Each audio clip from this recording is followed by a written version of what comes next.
Top 10 Best Things to Do in Rome. Number 1. Trevi Fountain. The Trevi Fountain is located in the Trevi district, which has a lot of hotels, shops, and nightlife, and is a popular destination for tourists. The Trevi, which was completed in the middle of the 18th century, is a spectacular example of a baroque design with a particularly mythological character. Ostiense, the sea god, rises from the pool with the help of his loyal tritons. The fountain is best appreciated at night when lights are shining on the site. However, some visitors lament the Trevi's large number of tourists and the aggressive local street vendors. It will probably be difficult to take a photo without a throng here. The Pantheon is about a 10-minute walk east of the Trevi Fountain, which is located near the Barberini metro stop. A visit is always free. Number 2. Colosseum. The Colosseum, which was built in AD 80 and was the scene of numerous violent gladiatorial battles, with a capacity of around 50,000 people. The Colosseum, which has a circle of 573 yards and is situated on marshland, is considered to be a masterpiece of engineering.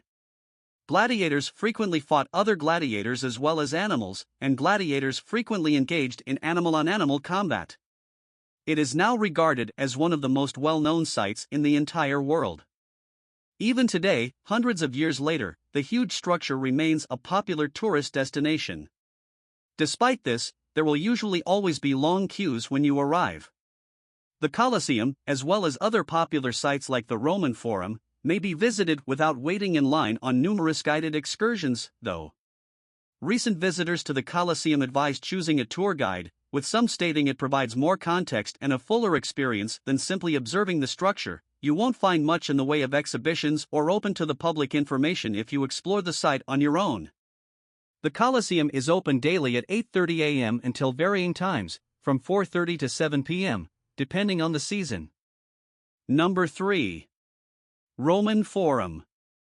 Despite being close by and less well known than the Colosseum, some reviewers believe the Roman Forum to be more fascinating. The majority of ancient Rome's most significant buildings, including temples, palaces, and monuments, are found in the Roman Forum. Despite the fact that much of the complex is in ruins, you can still see the remnants and picture how magnificent the Arch of Septimius Severus, the Temple of Saturn, the Arch of Titus, and other buildings once were. Recent tourists considered a trip to the Roman Forum a must. However, they do suggest that future travelers rent or stream an audio guide or enroll in one of the top Rome tours. Reviewers claim that the explanatory plaques are sparse. Additionally, previous visitors advise allowing plenty of time to examine the ruins and dressing appropriately for the weather because there is little to no shade at the location. You can book a ticket to explore on your own, which typically includes entry to the Colosseum and Palatine Hill, or you can book a ticket to explore with a guide. Number 4. Vatican Museums and Sistine Chapel. The Sistine Chapel, and Michelangelo's famed frescoes, are housed within these walls and are one of Vatican City's most infamous attractions. The Sistine Chapel and other palace areas are accessible as part of a tour of the Vatican museums. But don't overlook the treasures housed within the museums themselves, including the spiral staircase and the Raphael rooms. Due to the size of the Vatican museums, guided tours are strongly advised. Some of them can be quite pricey, costing more than $200 per person. With prices under €10, about $11, audio guides are a far less expensive option. The Vatican museums were praised by recent visitors, but they advised future visitors to purchase tickets in advance online. Number 5. Piazza del Popolo. Another Roman square with outstanding architecture and superb sculpture is Piazza del Popolo. Rome's historical center is the plaza, which was constructed in the middle of the 1500s. In fact, this is where Via di Ripetta, Via del Corso, and Via del Babuino come together. The Flaminio obelisk, which is located in the middle of the piazza, is one of the focal points of the area. It was created by the Egyptians approximately 1300 before Christ, and after Antony and Cleopatra were defeated, Augustus, the Roman emperor, moved it to Rome. Together with the cross at the top and the base, the obelisk is close to 120 feet tall. After appreciating the obelisk, previous visitors advise visiting the Basilica Santa Maria del Popolo, the Chiesa di Santa Maria del Popolo, or the Santa Maria in Montesanto, the twin church of the Chiesa.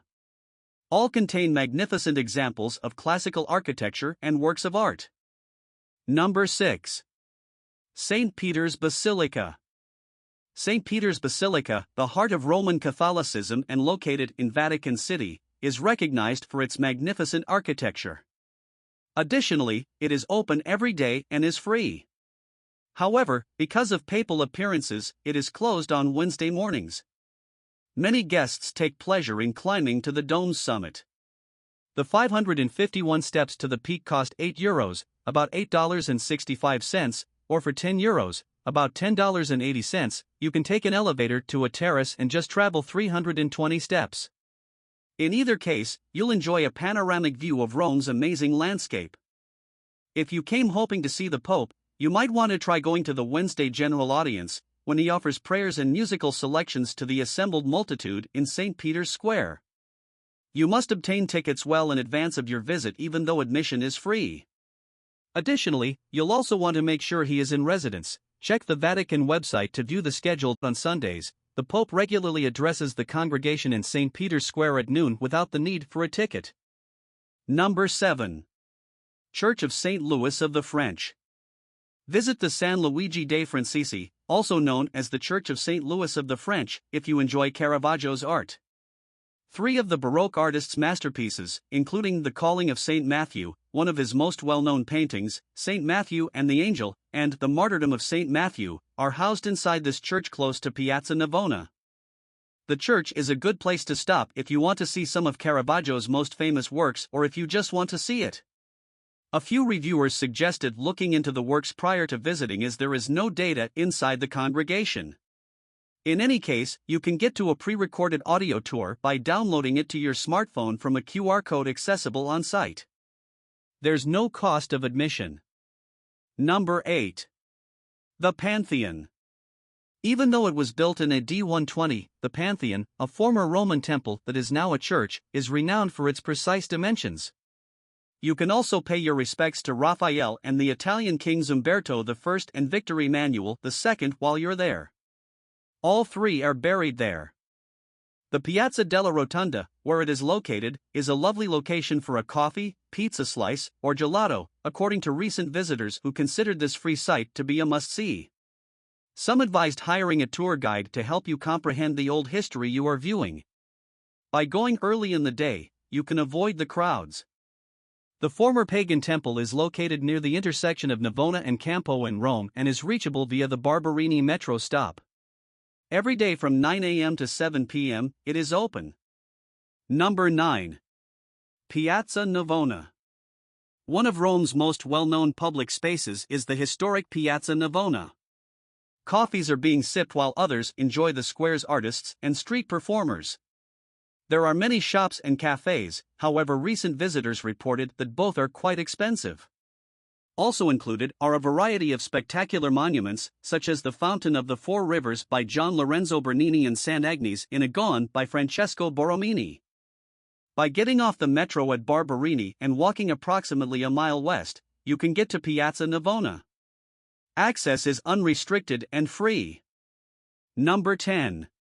Trastevere. Visit Trastevere, which experts and tourists highly recommend if you want to see the real Rome. Due to its charming cobblestone streets and narrow roads, this neighborhood, which is southeast of Vatican City, is frequently compared to New York City's Greenwich Village or Paris' Left Bank. It is home to the Basilica of Santa Maria in Trastevere as well as a number of restaurants and neighborhood shops. Travelers additionally said they felt like they encountered a certifiable investigate life as a Roman after having visited Trastevere. Although there are numerous local tour companies that offered guided neighborhood tours, many of which have a food focus, you can absolutely explore the region on your own. And that's all, folks. I really hope you enjoy the video. See you in the next one.